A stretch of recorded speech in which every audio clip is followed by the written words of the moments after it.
Hello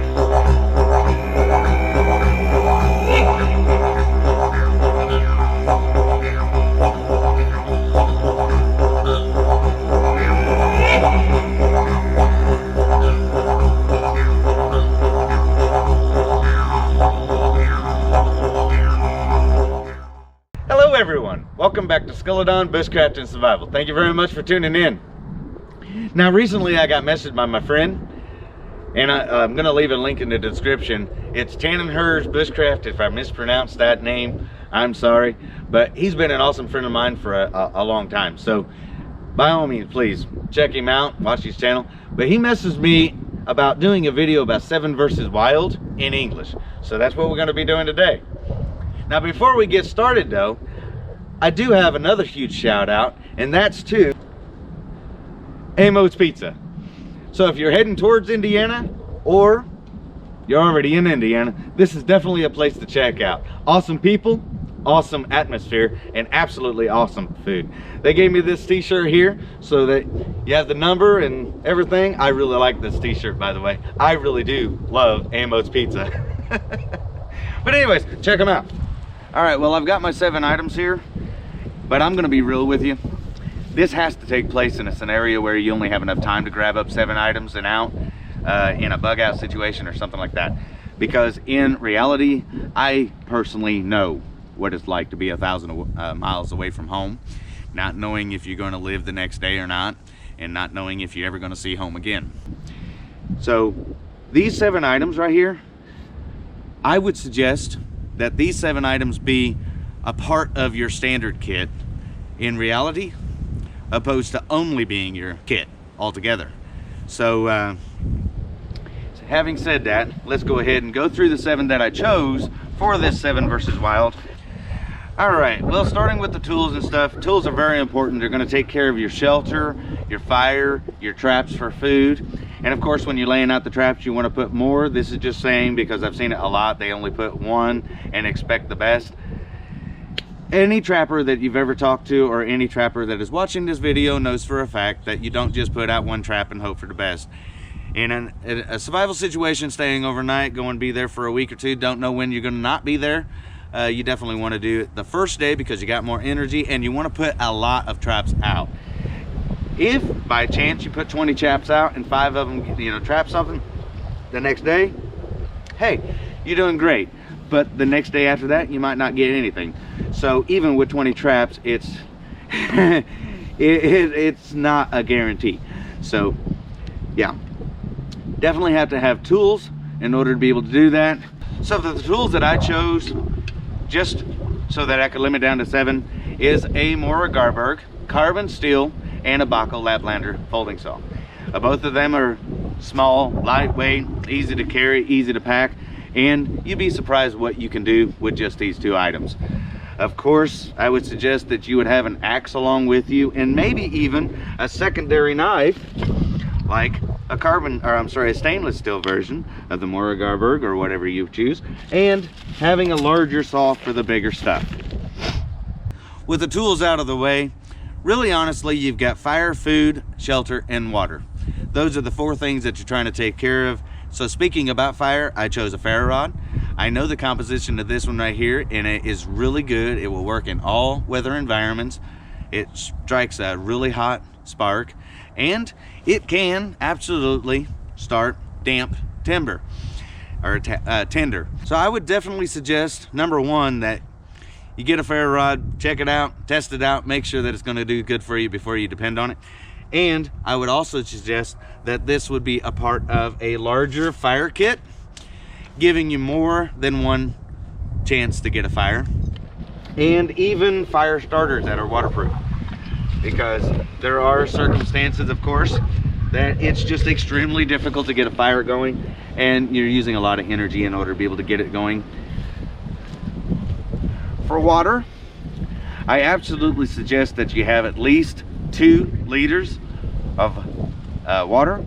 Having a container like this right here for water full before you leave the house, and stainless steel, that way that you can use it to boil water. For mine, I only have 1, but yeah, having more than one, or like I've showed in an earlier video, having this and a reservoir, you know, like a foldable, you know, water bottle. That's great too. So that way you can boil the water and then put it in. But if you can only have one, at least take stainless steel so that you can boil the water in here and you can store the water to drink. Moving on with shelter. Now, shelter is one of those things that I'm going to go ahead and do more explanation about, because I have here 2 shelter components and I'm counting it as one. I think that for a shelter component, it's very important knowing and being there, knowing that how long it takes to actually get a shelter going, to, you know, primitively. It is best to just go ahead and count this as one. You also want cordage and stakes along with it. You can make stakes pretty easy, but at least have cordage with it. And this way, it gives you plenty of a shelter, fast to set up, takes little energy, and you can lay it up underneath your sleeping bag. You can put leaves up underneath there, get yourself set up off the ground, and it's going to keep you warm a lot better. Also, put the silver lining, put that in towards you. That way, the fire in front of you and this behind you, got radiated heat hitting on the back side of you. Keep your area that you're in warm. Now, I've had this set of clothes, and as you notice, yes, they do match. I have several sets of the same clothes. I'm funny like that. Little something about me, I don't like to think about what I'm going to be putting on the next day, so I have several different sets of the same clothes. So I'm always putting on clean clothes and I never have to think about it. But this is something that I don't hear very many people mention at all. I think that a second set of dry clothes and kept in a dry bag so that they stay dry is one of the most important things to bring along with you. Because if you were to fall into an icy river or something like that, you really need clothes to put on, dry clothes to put on.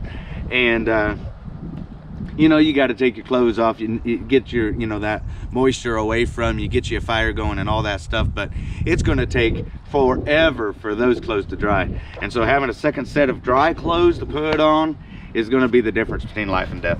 It really is. So I had to include this into my 7 and bring this up.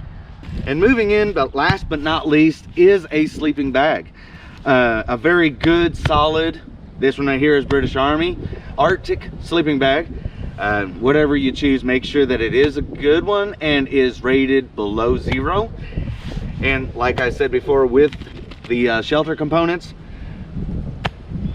it's going to keep you off the ground, dry, and allow you to keep your body heat in a lot easier.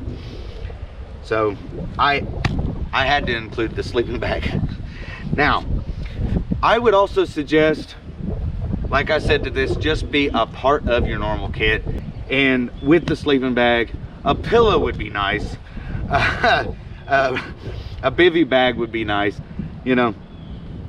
And a sleeping mat would be nice to go with this right here.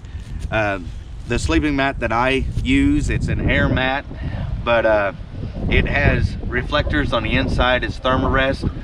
And my son, my nephew, and I were out below 0 camping out, and not only comfortable, but it absolutely kept me warm. We weren't near a fire. We was actually quite a far piece away from the fire, and it still kept me warm. So yeah, definitely suggest having this with an actual sleep system. You know, having a water system, a fire system, a shelter system, and a sleep system. But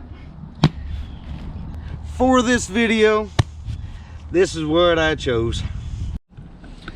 All right, I actually didn't mention it, but another thing that I would suggest that you would definitely put in your kit is a first aid kit. It doesn't have to be big and bulky or anything like that right there. Just something really good, high quality. It's got good high quality stuff in it. And a well thought out kit to start off with would be a Surviveware first aid kit.